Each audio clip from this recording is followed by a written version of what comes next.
Good morning. দেখো আজকে সকাল সকাল একদম রান্নাঘরে আজকে মানে কী হয়, একটু রান্নাবান্নাটা তাড়াতাড়ি হয়ে গেলে না সুবিধা হয়। তো যাই হোক, ওই কারণে আমি রান্নাঘরে ঢুকে পড়েছি। আর এখানে আমি কী করছি তোমাদেরকে দেখাই, আর পুরোপুরি কমপ্লিট হলে কিন্তু সেটাও শেয়ার করবো। দেখ কী কী রান্না জোগাড় করে হচ্ছে। প্রথমে মুগ ডালটাকে ফ্রাই করে নিচ্ছি। মুগ ডাল ফ্রাই কমপ্লিট। গ্যাসটাকে বন্ধ করে দিই, নাহলে পুড়ে যাবে।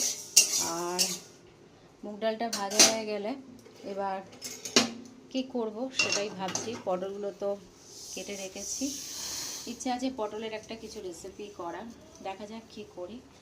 আর ভাত তো হবেই, এই হচ্ছে ব্যাপার। খালি কড়াইটা দেখালাম। আজকে তো দশমী, তো দশমীতে